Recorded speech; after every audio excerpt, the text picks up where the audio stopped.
ቤተክርስቲያን ውስጥ እንዲህ የእግዚአብሔር ቃል የሚናገሩ አገልጋዮች እንዴት እንደሚገፉ ማሳያው እንግዲህ ብፁዕ አቡነ ገብርኤል ናቸው። በቃ ትክክለኛ ማሳያ መጽሐፍ ቅዱስ ውስጥ ያለውን ትምህርት መናገራቸው እንዴት እንዳስከፋቸው እንመልከት። ውሳኔውን ላንብብላችሁ። ብፁዕ አቡነ ገብርኤል ማርያም ቤዛዊት ዓለም አትባልም በማለት ከቤተ ክርስቲያናችን የነገረ ማርያም አስተምሮ ውጪ የሰጡት ሕጸጽ ያለበት ትምህርት በሊቃውንት ጉባኤ በኩል በሚገባ ተመርምሮና ተጣርቶ ከመፍትሄ ሐሳብ ጋር ለቋሚ ሲኖዶስ በአስቸኳይ እንዲቀርብ ብፁዕነታቸውም ጉዳዩ ተጣርቶ የመጨረሻ ውሳኔ እስኪያገኝ ድረስ በመንበረ ፓትርያርክ በጠቅላይ ቤተ ክህነት ጽሕፈት ቤት ግቢ ውስጥ በሚገኘው መኖሪያ ቤታቸው በተአቅቦ እንዲቆዩ ተወስኗል። በምን እንዲቆዩ?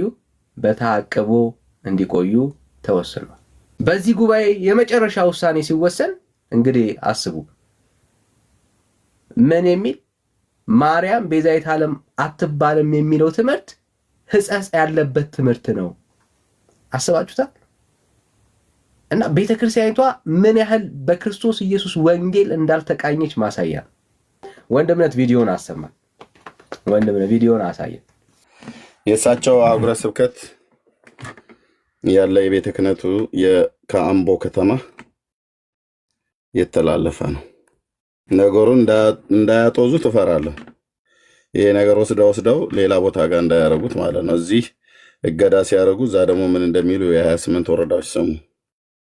እኛ በምዕራብ ሸዋ ሀገረ ስብከት ስር የምንገኝ የሀገረ ስብከቱ የልዩ ልዩ የስራ ክፍል ኃላፊዎች፣ የ28ቱም ወረዳ ቤተ ክህነት ሊቃነ ካህናትና ጸሐፊዎች፣ የገዳማትና የአድባራት አስተዳደሮችና ሰባኪያነ ወንጌል፣ የአምቦ ከተማና አካባቢው አባገዳዎች እና የሀገር ሽማግሌዎች በጋራ በመሆን በሀገረ ስብከታችን ሊቀ ጳጳስ በብፁዕ አቡነ ገብርኤል በዕለተ ዓርብ የ2017 ዓ.ም በዓለ ስቅለትን መነሻ በማድረግ ያስተማሩትን ትምህርት ርዕስ አስመልክቶ ቤዛ በሚለው የጌታችን መድኃኒታችን ኢየሱስ ክርስቶስ የቤዛነት ስራ መተኪያና አቻ የማይገኝለት ፍጹም ዘላለማዊ መሆኑን በማያሻማ ሁኔታ ገልጸው ያስተማሩትን ትምህርት የተለየ ትርጉም በመስጠት አንዳንድ ወገኖች የተለያዩ ብዙሃን መገናኛዎችን በመጠቀም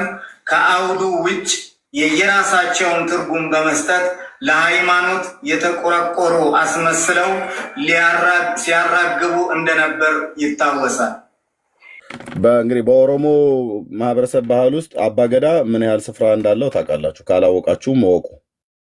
ኦኬ፣ አባገዳ ማለት በጣም ትልቅ ስፍራ ያለው የአባቶች ህብረት ነው። ስለዚህ አንዱን ምንድነው ብለህ ያልከው ፖለቲካ ምናምን ነገር ብለህ አልክ እና ተወን ብዬ እሺ። ማህበረሰቡ የአባገዳ የተባሉ አባቶች ምን አይነት የስራ ምድብና እንዳላቸው ይታወቃል። እዚህ የተሰበሰቡት በሙሉ ኦርቶዶክሳውያን ናቸው። የሀገር ሽማግሌ እንደማለት ነው። ኦኬ፣ አባገዳ ማለት እና ዝም ብሎ አሁን ደግሞ ፖለቲካ ይሹ አላችሁ። ገና መግለጫውን ሳሰሙ ወደ ስድብ ገባችሁ። እያያችሁ ነው። አንዳንዶቻችሁ መግለጫውን ሳሰሙ እናንተ ጋር ችግር አለ ማለት ነው። እናንተ ጋር በጣም የዘር ችግር አለ ማለት ነው። ሳያችሁ ገና መግለጫውን እንኳን ሙሉ በሙሉ ገና ሳቸው እዚህ ቪዲዮን ከፍቼ ሳሰሙ ወደ ስድብ ገባችሁ። ግማሹ ፖለቲካ ነው፣ ግማሹ እንትን ነው ምናምን ብላችሁ ማለት ነው። ይሄ የሚያሳየው ምንድን ነው?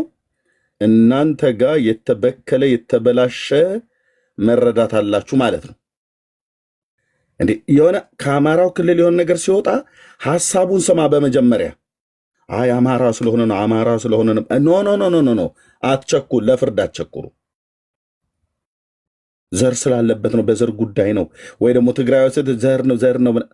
ወንድሜ ሐሳብ እስቲ ቢያንስ ስሙ። እንዴት ሰው ገና ሙሉ መግለጫ ሳይሰማ ሐሳብ ይሰጣል? አንዳንዶቻችሁን ስለራራሁላችሁ ነው። እና ስሙት ወገኖች፣ ጸጋ ይብዛላችሁ፣ አትቸኩሉ።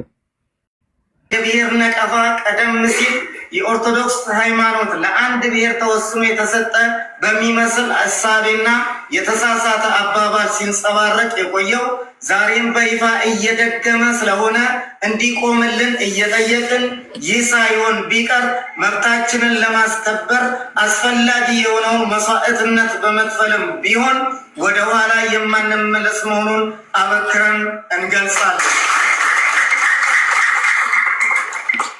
በየጊዜው ለሚነሳብን ሁከትና የብሔር ነቀፋ እንደውም በሃይማኖት ሽፋን ለሚደርስብን ችግር ዝም ብለን የማንታገስና ቆመን የማናይ መሆኑን እየገለጽን ይህን የአቋም መግለጫ የምትከታተሉ የኦሮሚያ ክልል ባለስልጣናት፣ የክልሉ ተወላጆች ሁላቸውም ጉዳዩ ያነጣጠረው በሃይማኖት ሽፋን በኦሮሞ ሕዝብ ላይ የተነሳሳ አደገኛ ሴራ መሆኑን አውቃችሁ የበኩላችሁን አስተዋጽኦ እንድታደርጉ አበክረን እናስገነዝባለን። ሚያዝያ 22 ቀን 2017 ዓ.ም አምቦ ኢትዮጵያ።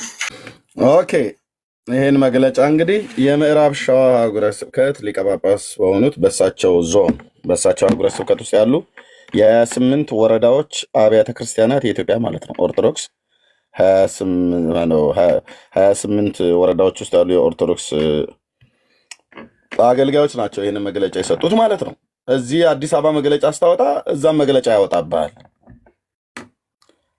እኔ ደግሞ በጣም ሁለት ክልሎች ጋር የሚነሳ ነገር በጣም ነው የምፈራው። ብፁዕነታቸው በተናገሩት ነገር ላይ መቃወም ይችላሉ ኦርቶዶክሳውያን ወገኖች ማለት ነው። እንደ አባትም አክብረው ከፈለጉም እንደዛች ባለጌ ሴትዮ እየተሳደቡም ማድረግ ይችላሉ። ከዛ አልፈ ግን ነገሩን ወደ ደም ወስደህ አማራ ስለሆነ ነው ብለህ ወይ ኦሮሞ ስለሆነ ነው ብለህ ወይ ትግሬ ስለሆነ ነው ብለህ ካልክ የዛ ማህበረሰብ ያ አገልጋይ የወጣበት ማህበረሰብ ዝም ብሎ አይታገስም ማለት ነው። ስለዚህ አዲስ አበባ ላይ አሁን ተከርቸሙ፣ ተወሰኑ፣ ተቆለፉ ብሎ የሚለውን ነገር ምንም ብለው ቢሉ እዛ ደግሞ የሚሰማ ህዝብ አለ። እኔ በዚህ አጋጣሚ የምነግራችሁ በጣም ብዙ ጥፋቶችን በቤተክርስቲያን ውስጥ ያጠፉ በጣም ብዙዎች አሉ። ከትግራይም ያሉ አገልጋዮች፣ የኦርቶዶክስ አገልጋዮች፣ ከአማራውም ክልል ያሉ፣ ከኦሮሞውም ክልል ያሉ በጣም ብዙ አጥፊዎች፣ ፖለቲከኞች፣ ሴረኞች አሉ። ለህዝቡ አንድነትና ለሀገር ሰላም የማይተጉ የማይሰሩ የሆነ ነገር እንዲጀመር የሚፈልጉ ማለት ነው። የዛን ያህል ደግሞ እግዚአብሔርን በመፍራት ደግሞ የሚያገለግሉ አሉ። ከሁሉም ብሔር ብሔረሰቦች ማለት ነው።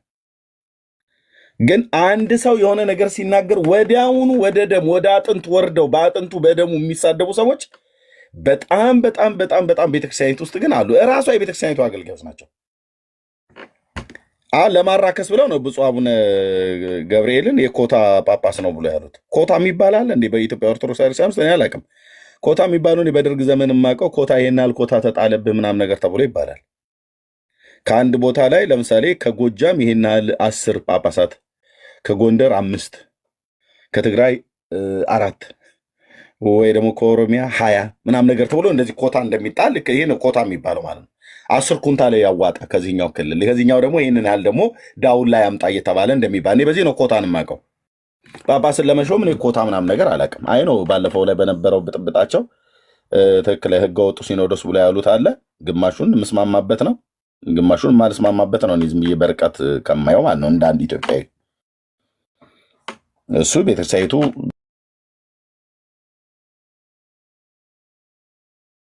በምሰራው ማለት ግን ብፁዕ አቡነ ገብርኤል በኮታ በእንደዚህ አይነት የተሾሙ አይደሉም። ቤተ ክርስቲያኒቱ አምናባቸው የሾመችው ነው። እና አንተ እዚህ ቁጭ ብለህ በኮታ የተሾመ ብለህ ዘር ተኮር ነገር ሲናገሩ የነበሩ እዚህም እንደሚሰማ ስለማቅ ነው። ዘር ተኮር ነገር ብፁዕ አቡነ ገብርኤል በስተታቸው መናገር ትችላለህ። አልፈ ግን የማይነካን ዘር ደም ነው የነካው፣ አጥንት ነው የነካው። እና እየሰሙልህ አምቦ ላይ ቁጭ ያለው ጠቅላይ ቤተ ክህነቱ ሰማልህ ማለት ነው። የምዕራብ ሸዋ የኢትዮጵያ ኦርቶዶክስ ቤተክርስቲያን በምዕራብ ሸዋ ሀገረ ስብከት ያለው በብፁዕ አቡነ ገብርኤል የሚመራው ሰሙ ማለት ነው። አየህ፣ ቲክቶክን ሶሻል ሚዲያን የማይመለከቱ መስሉህ እና ይሄ ነገር ይያዝልን አሉ።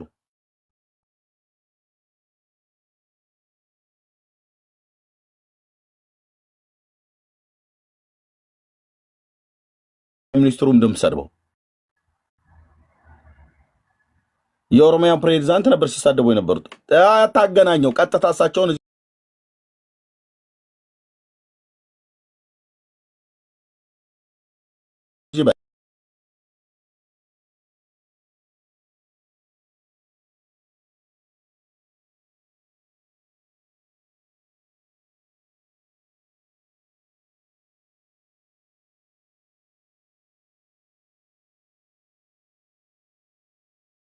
ለትውልድም ለህዝብም የማይጠቅም ነገር መጻፍ ነው። አየሽ አደጋው። ኦኬ አደጋው ይሄ ነው። ስለዚህ ኢትዮጵያ ላይ እኔ እንዳንድ ወንድም የምነግራችሁ እንዳንድ መንፈሳዊ ሰው የሀገራችን ጉዳይ ስለሚመለከተን አሁን ከአንድ ብሔር የተውጣጣ የበላይነት በቤተ ክርስቲያንም በሀገሪቱ ፖለቲካ ውስጥም ከዚህ በኋላ ኢትዮጵያ ውስጥ አይኖርም። ተያይዘን እንውደቅ ካልተባለ በስተቀር ማለት ነው። ኦሮሞ ብቻ ገኖ ገኖ ገኖ አማራን እየረገጠ እየገደለ ትግራይን እየረገጠ እየገደለ አይኖርም። ኦሮሞ እንደዛ አይኖርም። አማራም ገኖ ገኖ ገኖ ኦሮሞን እየረገጠ ትግራይን እየረገጠ አይኖርም። ትግሬም ከፍ ብሎ ገኖ ገኖ ገኖ ኦሮሞን አማራ ሌላውን ትውልድ እየረገጠ አይኖርም። በሃይማኖቱም ቤት በፖለቲካውም ሰው በሰውነቱ ሊከበር ይገባል። በእግዚአብሔር መልክና አምሳል የተፈጠረን ሰዎች ነን። ቋንቋችን የተለያየ ቢሆንም በእግዚአብሔር መልክና አምሳል የተፈጠረን ሰዎች ነን። የሆነ ነገር ሲሆን የሆነ ቦታ ላይ ሄዳችሁ አትወተፉ።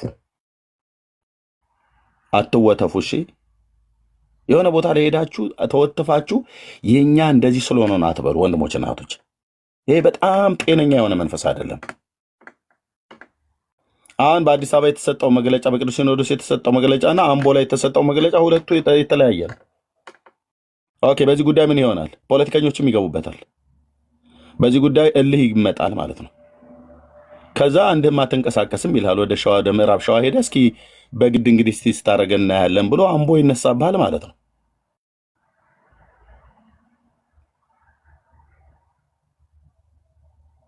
እና ነገሩ ወዳልሆነ አቅጣጫ ላይ እንዳይሄድ ለዚህ ሁሉ የዳረገው ምንድን ነው? ብፁዕነታቸው የኢትዮጵያ ኦርቶዶክስ ክርስቲያን ልጅ ናቸው። እዛው ሲኖዶሱ ይጨርስ፣ ጠቅላይ ቤተ ክህነቱ ይጨርስ። ግን በዚህና ልክ የተሰደቡ ጳጳስ የሉ።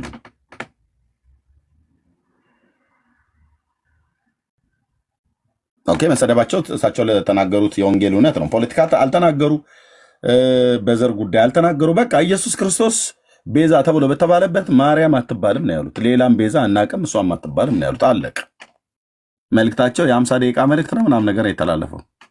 ኦኬ፣ ራሳቸው ቤተክርስቲያን ጠሩ። አሁን በተአቅቦ ይቀመጡ ብሎ በቃ ተቀመጡ። እሳቸውም ለቤተክርስቲያን ታዘው ተቀመጡ። እነዚህ ግን ዘር ተኮር ላይ ይናገሩ የነበሩ ሰዎች ግን የተናገሩትን ሰሙ። አዲስ አበባ መግለጫ ሲያሰማ አምቦም ያሰማልሃል ማለት ነው። መንግስት ይወቀለን አሉ።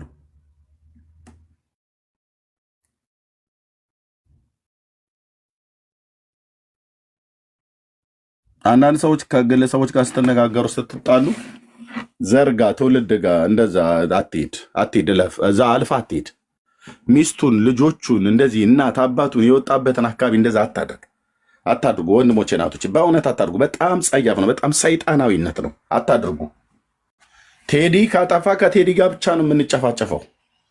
እንድንጨፋጨፍም የእግዚአብሔር ፍቃድ አይደለም። ግን መነጋገር ካለብን ከቴዲ ጋር ነው የምንነጋገረው።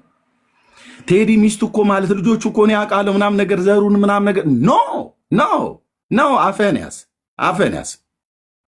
የምን ወደ ኋላ ሄደ እዛ ትውልድን ቤተሰብን መንካት ነው። ነውር ነው።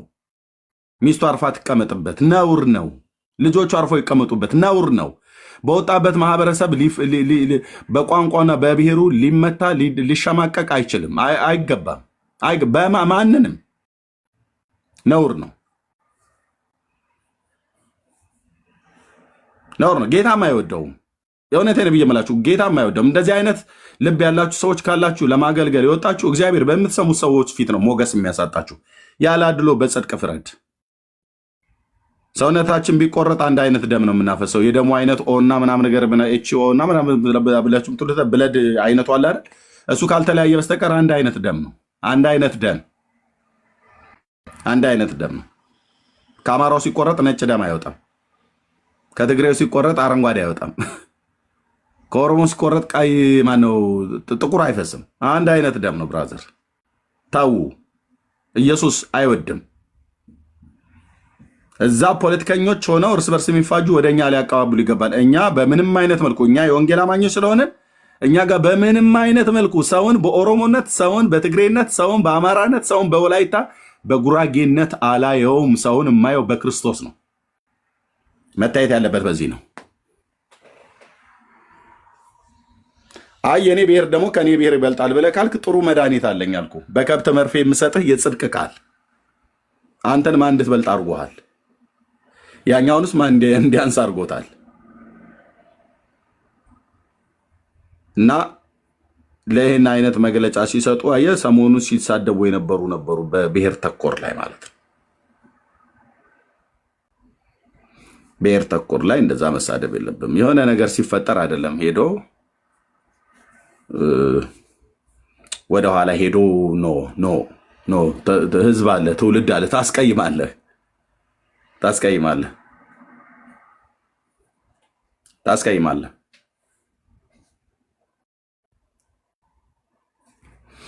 እና እግዚአብሔር ለምድራችን በዚሁ በቃ ይበል። እኔ ነገሩ ተለጥጦ ወደ ፖለቲካ ዞሮ በዚሁ በተቀሰቀሰው ነገር እሳቸው ዘራቸውን ሳይጠቅሱ ወንጌል በመናገራቸው አይ ብለው ዘራቸውን ሄደው በመስደብ እሳት የጫሩ አሉ ሶሻል ሚዲያ ላይ። ይሄ ሁለት ተቃራኒ መግለጫ ነው የተሰጠው። እሳቸው ግን ለቤተክርስቲያን ታዛዥ ሆነው ቁጭ ብሏል። በዛው በግቢ ውስጥ በጠቅላይ ቤተ ክህነት ነው ተቀምጠዋል ማለት ነው። የቁም እንደ ቁም አይነት ነገር ሆነው በቃ የራስ ቤተክርስቲያን ከፈለገች ተሰራቸው እዛው የሆነ ገዳም ውስጥ ሂድ ቁጭ በል ብላ ብትላቸው ይበሉ። ልጃቸው ናቸው፣ የቤተክርስቲያኒቱ ልጅ ናቸው። ከአባቶች ጋር ተስማምተው እየሰሩ ነው ያሉት ማለት ነው። ይሄ እዚህ ላይ አጥፍተሃል ብለው ካሉ ይሞግቷቸው። ከሳቸው እኩል በእውቀት አቻ የሆኑ ሊቃውንት አሉ፣ ከሳቸውም የበለጡ ሊቃውንቶች አሉ። ይነጋገሩ እነሱ እዛ እና የተነጋገሩትን ወደ አደባባይ ያምጡ። አንተ ግን ዘር ላይ አስተያየት አትስጥ። እኔ እንዴት እንደሚያበሳጩኝ አልኩት። አማራ ስለሆነ አማራ ኖ ስቶፕ። ሐሳቡ ላይ ሞግት። ኦሮሞ ስለሆነ ይሄ ኦሮሞ በኮታ ይገባ። ስቶፕ።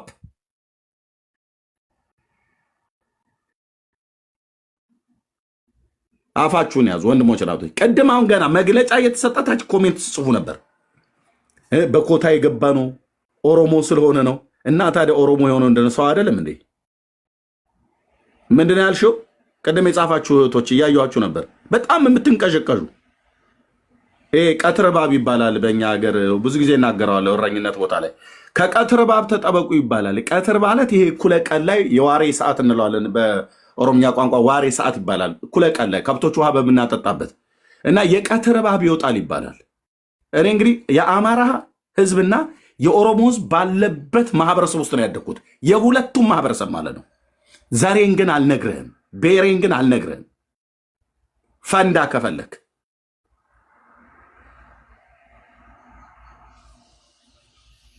እና ሁለቱ ማህበረሰብ ባለበት ሁለቱ ማህበረሰብ ተጋብቶ ተዋልዶ የሚኖርበት ነው አርሲ አርባ ጉጉ እና ከብቶች በምናጠጣበት ቦታ ላይ የዋሬ ሰዓት ላይ ይባላል ወይ ደግሞ ቀትር ሰዓት ላይ የሚወጡ እባቦች አሉ። ፀሐዩ በጣም ኃይለኛ ስለሆነ በተለይ በዚህ በሚያዝያና ግንቦት ምናምን አካባቢ ላይ በጣም ተጠንቀቁ ይባላል። ቤተሰቡ ይለናል። እና ይሄ አቦልሴ የሚባል ማፈር አለ። ምናልባት የምታውቁት እንደኔ ገጠር ያደጋችሁ ቀይ አፈርም አለ፣ አቦልሴ የሚባል ማፈር አለ፣ መረሬ ማፈር አለ። ሶስቱም ማፈር አለ እና ወደ ወንዙ አካባቢ እንደዚህ እንደ አቦልሴ አይነት አፈር አለ፣ ወደ ጨውነት ምናምን ነገር የሚሄድ ማለት ነው። በጎቻችን ፍየሎቻችን ሮጠው ይሄዱና እዛ አካባቢ ላይ ያችን ይልሳሉ። ወደ ጨውነት አይነት ነገር አለው እና እዛ አካባቢ ጫካዎች ስላሉ ማለት እነዚህ ዛፎች ምናምን ነገር ስላሉ እባቡ እዛ አካባቢ ላይ አለ። በጣም የሚገርማችሁ ማለት ነው። በጣም አረንጓዴ፣ ተልብማ፣ ጥቁር፣ የጥቁር ዥንጉርጉር የሚመስል 3 ነው 4 አይነት ከለሮች እባብ አውቃለሁኝ። እረኛ ሆኜ በምጠብቅበት ጊዜ ማለት ነው። ብዙዎቹንም ነድፈው አንዳንዶቹንም ገለዋል፣ አንዳንዶቹም ላይ አደጋ አድርሰዋል። ተጠንቀቁ ነው የሚባለው። ደግሞ ያለን አማራጭ በቃ ያው መንገድ ብቻ ነው። አንዳንዴ ከብቶች ይነድፋሉ፣ አንዳንዴ በጎቹ ላይ ሁሉ እግራቸው ላይ ተጠምጥመው እናገኛለን። ቶሎ በዛ ጋር በፍጥነት ነው የምናሳልፋቸው በጎቹንም። እኛም ተጠንቅቀን ነው የምንረግጠው። ምክንያቱም ተልብማ የሚባለው እባብ ተጠቅልሎ ይተኛል። የፀሐዩ ሙቀት ስለሆነ አንገቱን ቀና አድርጎ እንዴት እየፈጠነ እንደሚሄድ እባቡ አጠይቁኝ። እና የቀትር እባብ ይባላል። ሙቀቱ በጣም አሸዋው ከስር ስላለ ያቦልስ የሚባለው አፈር አሸዋ ስለሆነ ሙቀቱ አያስተኛውምም አያስቀምጠውም። እና ብቻ በጣም ነው እየፈጠረ የሚሄደው። እና የቀትር እባብ እንዳይነድፋችሁ እንባላለን።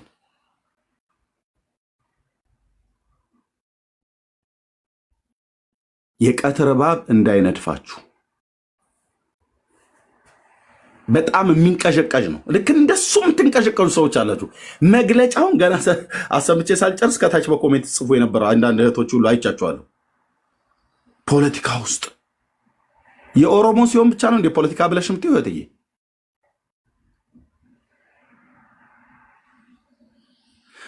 አማራው ሲነገር ፖለቲካ ስለሆነ ነው። የአማራ ስለሆነ ነው ፖለቲካ ብለህ የምትለው? እስቲ በመጀመሪያ አድምጡ ወንድሞች እናቶች። በተለይ እኛ አካባቢ የወንጌል አማኞች ሆናችሁ አድምጡ። የሆነ ሀሳብ የሰውየውን ሀሳብ ወይ መግለጫውን ሳሰሙ ወይ መጽሐፉን ሳታነብ መጽሐፉን ሙሉን ሳታነብ ደብዳቤውን በሙሉ ሳታነብ አስተያየት ትሰጣለህ? እንደ ወንድሜ አንብብና ጨርስ መጀመሪያ መጽሐፍቱን። ቴዲ የጻፈው መጽሐፍ ዝም ብሎ ቅራቅንቦ ፍሩሽካ የሆነ ነገር ጽፎ ሲያበቃ ምናምን ብለህ ለማለትም እንኳን ቢያንስ አንብበው፣ ሙሉን አንብበው እና ለመክሰስም ለመፈረጅም ቴዲንም መስደብ ካለብን እኛ ክርስቲያኖችን አንሰድብም፣ ግን እንደ ስድብ የስድብ አራራ አለብኝ ብለህ ምትል ከሆነ በቃ መጨረሻ ላይ ተዘረግፈዋለህ። ግን አንብበው መጽሐፉን በመጀመሪያ አንብበው፣ የተጻፈውን ደብዳቤ ሙሉን አንብበው፣ ወይ ሲነበብ ስማ መግለጫውን አንብቢው። ቴክስቱን በመጀመሪያ ከላይ የተጻፈውን አንብበው መጀመሪያ እና አገናዘብ። ደግሞ ወዲያውን አንብበው ብቻ ድርግም አድርጎ መጻፍ አይደለም፣ አገናዘብ። አንዳንዶቹ በቃ የወሬ ጥማት፣ የስድብ ጥማት፣ የዘረኝነት ጥማት፣ የክፋት ጥማት ያለባችሁ ሰዎች አላችሁ። ጌታ ይፍታችሁ። እሺ ወንድሞች እናቶቼ፣ መቸኮል የለብንም፣ መፍረድ የለብንም። በሰዎች ሀሳብ ላይ ጽድቅም ነው ብለህ ለመመስከር አመፃም ነው ብለህ ለመመስከር መቸኮል የለብህም። ቅዱስ ጳውሎስ ለመንፈሳዊ ልጁ ለጢሞቴዎስ የተናገረው ፈጥነ በሰዎች ላይ እጅን አትጫን፣ በሌሎችም ኃጢአት አትተባበር ይላል። ፈጥነህ በሰዎች ላይ እጅን አትጫን።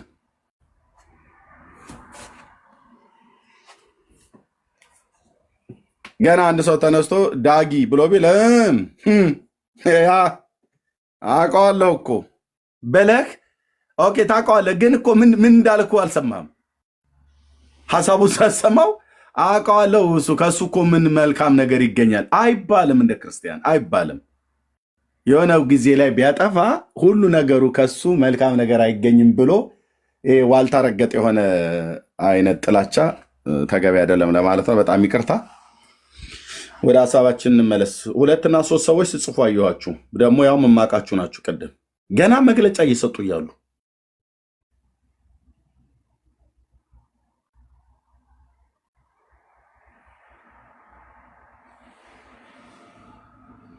ኦኬ። በኢትዮጵያ ኦርቶዶክስ ቤተክርስቲያን የምዕራብ ሸዋ አህጉረ ስብከት ሊቀ ጳጳስ ብፁዕ አቡነ ገብርኤል አምቦ ነው መቀመጫቸውና ከአገር ሽማግሌዎች አባገዳ ማለት የአገር ሽማግሌ ማለት ነው። ከእነሱ ጋር ተሰባስበው ይሄኛውን ሀሳብ ሰጡ። ምን አገባው አባገዳ ትላለህ? እንደ አንተ አባገዳዎች እኮ በሙሉ የኦርቶዶክስ እምነት ተከታዮች ናቸው እዛ የተሰበሰቡት። ምን አገባቸው ትላለህ? ወድ ብዬ አባገዳ በሃይማኖት ጉዳይ ምን አገባው ትላለህ እንዴ? የሸዋ ኦሮሞዎች ናቸው እኮ ኦርቶዶክስ እምነት ክርስትና የተቀበሉ ማለት ነው። ኦርቶዶክስ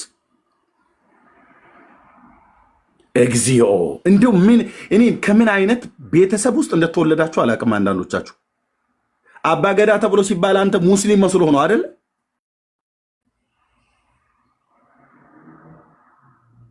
በኦሮሞ ማህበረሰብ ውስጥ አባገዳ በየትኛውም ቦታ ላይ የሀገር ሽማግሌዎች ናቸው። ድምፃቸው የሚሰማ የሚከበሩ፣ ሲቆጡ ቁጭ የሚሉ፣ ሲገስጹ የሚገስጹ ማለት ነው። እነኚህ ሰዎች ምንድነው እምነታቸው? የኢትዮጵያ ኦርቶዶክስ ተዋሕዶ ቤተክርስቲያን አባገዳዎቹ ራሳቸው እና ምን አገባቸው በኦርቶዶክስ ቤተክርስቲያን ውስጥ ደግሞ ትላለ እንዴ? አይባልም። የሀገር ሽማግሌዎች እኮ ማለት ነው አባገዳ በሃይማኖታቸው ጉዳይ አይ እኛ ፓስተሮቹ እንጂ የሚመለከታቸው ብለህ ትላለህ። በወንጌላውያን አማኞች አካባቢ ባሉበት ላይ በኦሮሞ ክልል ውስጥ የአባገዳዎች አሉ እኮ ከፓስተሮቹ ጋር ከሀገር ሽማግሌ ማለት ነው አብረው ቁጭ ብሎ። አባገዳ ማለት የሀገር ሽማግሌ ነው ወንድም፣ የሌላ ትርጉም የለውም። ተሰሚነት ያላቸው ናቸው፣ በማህበረሰብ ውስጥ ተደማጭነት ያላቸው። እምነታቸው የኦርቶዶክስ እምነት ተከታይ ስለሆኑ ነው እዛ ጋ የተሰበሰቡት።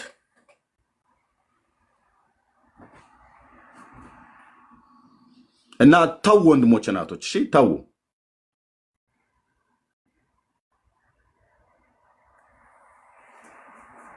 አረ በጉራጌ ውስጥ ደግሞ ምንድነው ሸድገር የሚባሉም ሽማግሌዎች አሉ አይደል? በቃ አሁን የኦርቶዶክስ እምነት ተከታይ ሆነው በጉራጌ ክልል ውስጥ ሸድገር ይኸው ከታች እየጻፈ ነው ጂሰስ ኢዝ ሎርድ የሚለው ወንድም አለ።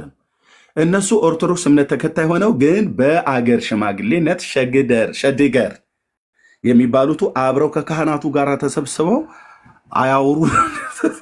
ኧረ ምሕረት ያርግላችሁ ወገኖቼ፣ በቃ ተውን። ቴንክ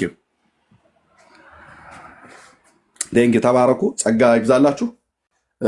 ለምድራችን መጸለይን እኛ በወንጌል በእውነተኛ የወንጌል እውነት ምድራችን እንድትለወጥ የኢትዮጵያ ኦርቶዶክስ ክርስቲያንም እንድትለወጥ ተሐድሶ ለኦርቶዶክስ ብቻ ሳይሆን ለእኛም ለወንጌላውያኑ ለካቶሊካውያኑ ጭምር በምን እንደምንታደሰው በሕያውና ለዘላለም በሚኖር በእግዚአብሔር ቃል።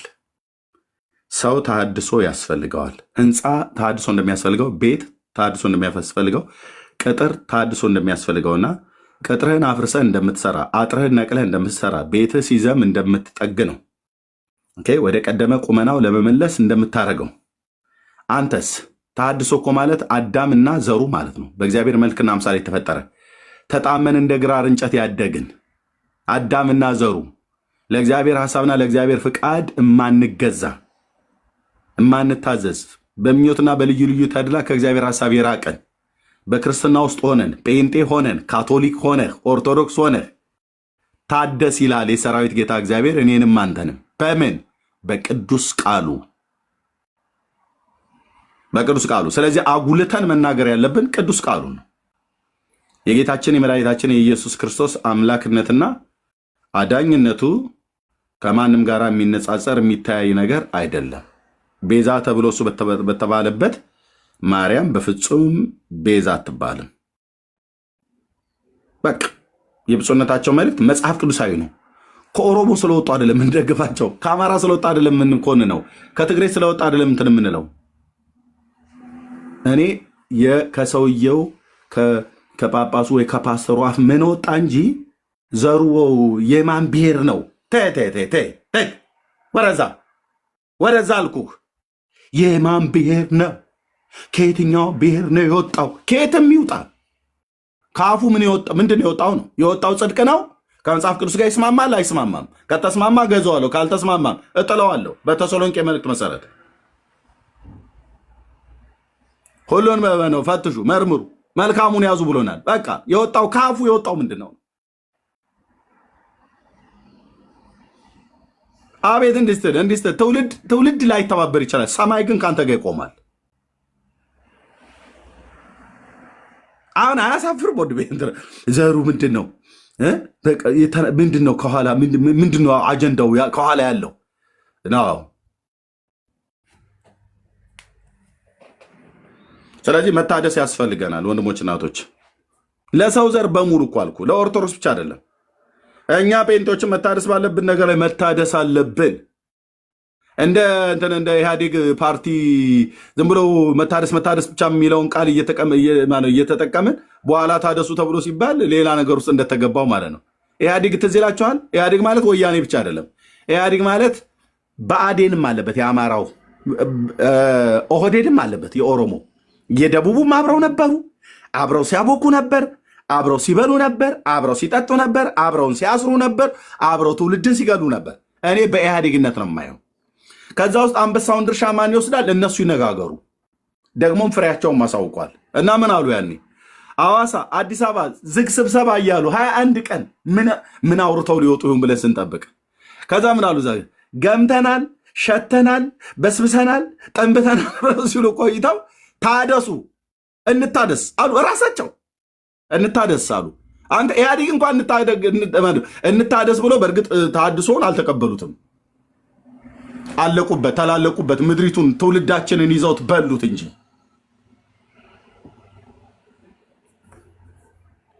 የምን ገምተናል ሸተናል? ከገማህማ ታጠባ። ታዲያ ታጠቡ። የስራችሁን ክፋት ከዓይኔ ፊት አስወግዱ፣ መልካም ማድረግን ተማሩ፣ ክፉ ማድረግን ተዉ ብሏል የሰራዊት ጌታ እግዚአብሔር ማለት ነው። ገምተናል ብለህ ካልክ በቃ ታጠብ። ሸተናል ብለህ ካልክ ተለቃለቅ። በእግዚአብሔር ቃል በንስሐ ተመለስ ወደ እግዚአብሔር ሐሳብ። ተሐድሶ ማለት በእግዚአብሔር ቃል መታረስ ማለት ነው። ገምተናል፣ ሸተናል፣ በስብሰናል ብለው ያሉቱ 21 ቀን ስብሰባ ተሰብስበው አምቧቸውን ጠጥተው ምንም አይጠጡታል። አምቧ ብቻ አይደለም፣ አምቧማ ዳውም ሊጠጣው ይችላል። የሚጠጡትን ሁሉ ጠጥተው ለምድራችን ሰላም ያመጡልናል ብለን ስንል በሚሊዮን የሚቆጠር ትውልድ ወደ መቃብር ከተትን።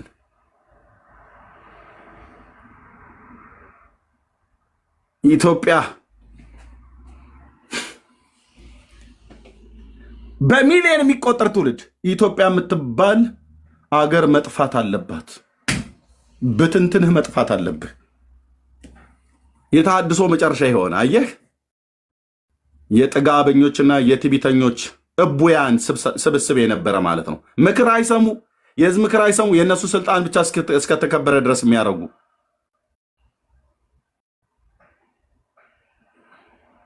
ግን እችን ቃል ሲጠቀሟት ነበር በጣም ብዙ ጊዜ። ተሐድሶ ተሐድሶ ተሐድሶ ተሐድሶ ተሐድሶ አሉ። እርስ በርሳቸው ሊተዳደሱ ነበረ። ጦሳቸው ለነሱ ጭምር ማለት ነው። ተሐድሶን አትጥራ። ተሐድሶ ግን ሰው በምን እንደሚታደሰው በተለይኛ መንፈሳውያን ሰዎች ስለሆንን በምን እንደምንታደሰው በሕያው በእግዚአብሔር ቃል በልዑል እግዚአብሔር መንፈስ ቅዱስ ቃሉን ቀዳሚ ስታደርግ ለቃሉ እውነት ስትኖር እና ኖረን ሌሎች እንዲኖሩ ስናደርግ ተሐድሶ ይመጣል ማለት ነው። ተሐድሶን አልፈልግም ብሎ ያለ ጴንጤ ይሁን አልኩ፣ ካቶሊክ፣ ኦርቶዶክስ ይሁን ትፈርሳለህ። እስራኤል ተሐድሶን በተቀበለችበት ዘመን ከጌታ ጋር ጸንታ ነበር። ተሐድሶን አንቀበልም ብለው ባሉበት ዘመን እግዚአብሔር ለምድር አሕዛብ አሳልፎ ሰጣቸው። እችን ብቻ ልብ በለኝ። ተሐድሶ ብሎ የሚለው ቃል የእግዚአብሔር ቃል ነው። እስራኤል ተሐድሶ በተደረገላት ዘመን እግዚአብሔር አብሯቸው ቆመ። ተሐድሶ አናደርግም ብለው ባሉበት ዘመን ግን እግዚአብሔር ለምድር አሕዛብ አሳልፎ ሰጣቸው። ለምድር አሕዛብ ለጠላቶቻቸው ሰይፍ አሳልፎ ሰጣቸው። ለእርስ በርስ እልቂት ተላልፈው እንዲሰጡ አደረገ። በንጉሱ በአሳ ዘመን በሁለተኛ ዜና መጽሐፍ ምዕራፍ 15 ላይ በዚያ ዘመን ለሚወጣውና ለሚገባው ሰላም አልነበረውም ይላል። እስራኤል ብዙ ዘመን ያለ ካህናትና ያለ ሕግ ይኖር ነበር ይላል። ሕጉን ጥሎ ቶራን ጥለህ እንዴት እስራኤል ያለ ሕግ ይኖራል? የአምላኩን እግዚአብሔርን ቃል አሽቀንጥሮ ጥሎ እና በዛን ዘመን ከተማ ከከተማ ጋር ይዋጋ ነበር ይላል። ይሄው ነው በቃ ብራዘርዬ፣ ትጨፋጨፋለህ አልኩ። ከተማ ከከተማ ጋር ይደባደቡ ነበር፣ ይገዳደሉ ነበር።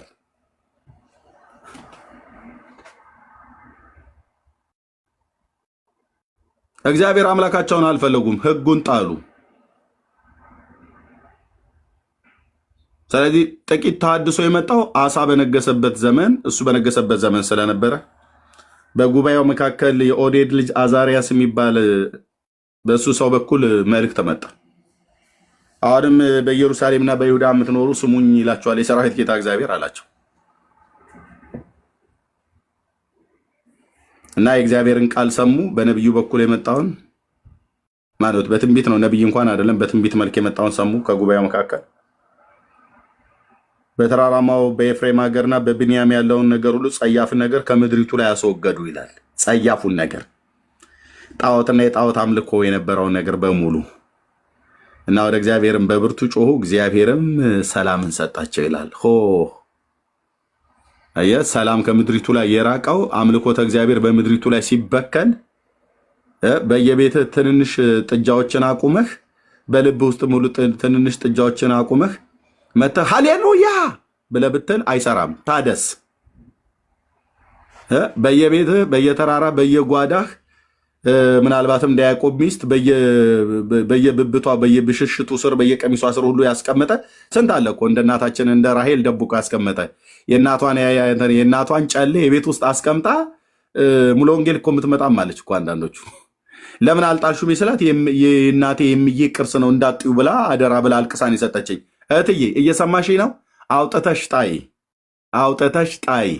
እንደ ጌዲዮን ከግመሎቻቸው ከምድያማውያን ግመሎች ላይ ያለውን ስሉሲዎችን የወርቅ ጉትቾችን ሁሉ አምጥቶ ኤፉድ አድርጎ ሰራው ይላል። እናስ በቤቱ አስቀመጠው። እስራኤል ሁሉ ተከትሎ አመነዘረበት ይላል። ለቤቱ ሁሉ መጥፋት ምክንያት ነው የሆነው። የኛ ቤቶች ማለት የወንጌል አማኞች እናቴ የሰጠችኝ ነው። ከወፋ ቤት ያኔ እኮ ታውቂያለሽ፣ ያኔ ወፋ ቤት ጨቃልቻ ቤት ስትሄጂ እዛ ተደግሞ የተሰጠሽ የብር ቀለበት አለ። እናትሽ ስለሞተች የሚዬ ማስታወሻ ብለሽ አንገትሽ ላይ አንጠልጥለሽዋል። ጥንተ መሰረቱ ምንድን ነው? ልክ የምድያም ግመሎች ላይ እንዳሉት ሱልሲዎች የአሕዛብ ጣዖታት ምልክት ያለበት ነው። እና እሱን ታደርጊና አማኑኤል ቤተክርስቲያን ትመጫለሽ፣ ይጸልይልሻል፣ ጂኒው ብሎ ይወጣል። ከዛ እንደገና ደግሞ ተመልሶ ይሄዳል። ተመልሶ እንደገና ደግሞ አለው እዛው አንቺ አንገትሽ ላይ አንጠለጠልሽው። ለምን አጥዩም? እምዬ እናቴ የማስታውስበት ነው። በሱ ነው እንደምታስታውሽ እህትዬ። የብዙዎቻችሁ ስራት፣ አንዳንዶቻችሁ ቤተሰቦቻችሁ የሰጧችሁ ቃል ለምድር ለሰማይ ልጄ በሞት እንኳን አደራ ይሄን ቃል የእናትሽ ቃል ነው የእናትሽን ቃል ማክበር አለብሽ ብላ አስምላ አስገዝተው የሰጧችሁ ግን የሰይጣን መጠቀሚያ የሆነ ዕቃ እቤታችሁ አስቀምጣችሁ እጸልያለሁ ቤቴ ውስጥ ምንም በረከት የለም፣ ይመጣል ሰላቢሁን ምኑን አላቅም የሚወስድብኝ ፓስተርዬ እጅህን ጭነህ ጸልይልኝ ብለሽ ትያለሽ። እግሩንም ጭኖ ጀርባሻም ላይ ቆሞ እንደ ትራምፕሊን እየዘለለብሽ ለምን አይጸልይልሽም? ፈውስ የለም። በወቅቱ ምናልባት የጌታን ስም ጠርቶ የጌታን ስም ሲጠራ ሰይጣን ሰምቶ ዋይ ብሎ ሊሄድ ይችላል። ስትሄጂ መልሼ ይዛታለሁ ይላል። እዛው ቤትሽ ውስጥ አስቀምጠሸዋል።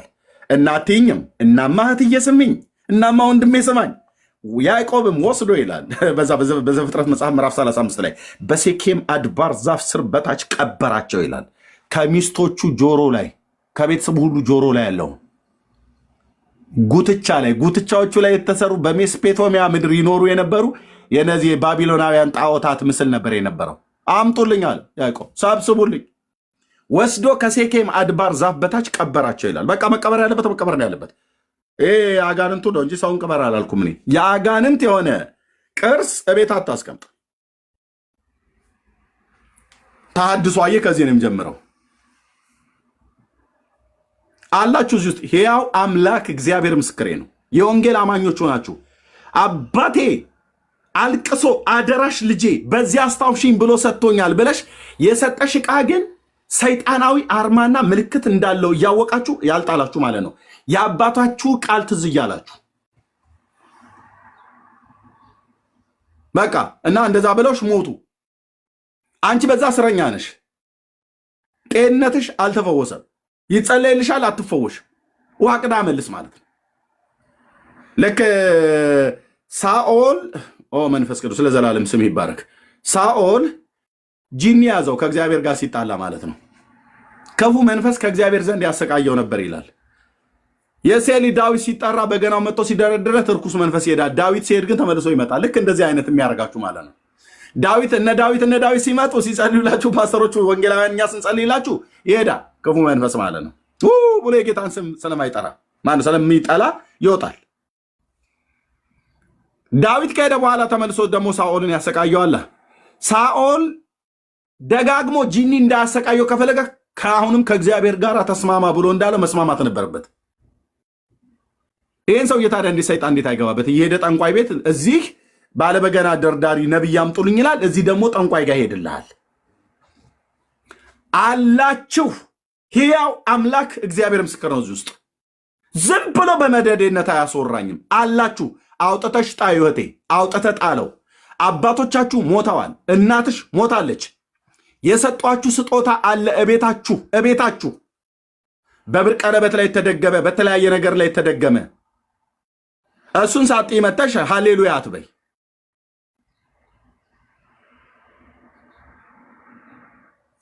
ሁለት አማልክት የለም።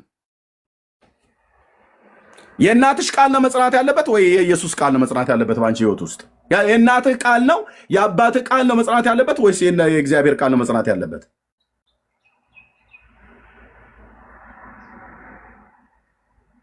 ለቤታችሁ ሁሉ መውጊያ ነው የሚሆነው። ለትውልዳችሁ ሁሉ እንቅፋት ነው የሚሆነው። ይኸውልሽ እሱን አውጥታችሁ ካልጣላችሁ ካንቺም ላይ ከልጆችሽም ላይ በጤንነታችሁ በኢኮኖሚያችሁ የተመታችሁ ነው የምትሆኑት። አውጥታና ጣል። ታድሶ ከዚህ ይጀምራል። ልክ መንፈስ ቅዱስ ስም ይባረክ የኔ አባት። ሁለተኛ ዜና መጽሐፍ ምዕራፍ 15 ላይ ቅድም ያልኩት ማለት ነው። አሳፍ ከተራራማው ከኤፍሬም ሀገርና ከብንያም ጸያፍን ነገር አስወገደ ይላል።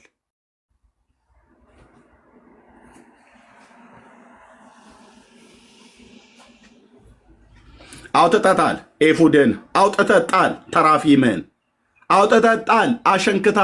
አሸንክታባችሁን እንደ ወንጌል አማኞች የደበቅነው ነገር ካለ በቤት በጓዳ አውጥተጣል። ብራዘር አውጥተጣል። የሰራዊት ጌታ እግዚአብሔር ከአንተ ጋር እንዲሆን ከፈለክ አውጥተጣል። ኦርቶዶክስ በጉያዋ በምናምን የደበቀችውን አውጥታ ትጣል እኮ ነው ብዬ ብለው። ኦርቶዶክስ የሆነ ካቶሊክ ማንም ይሁን ማንም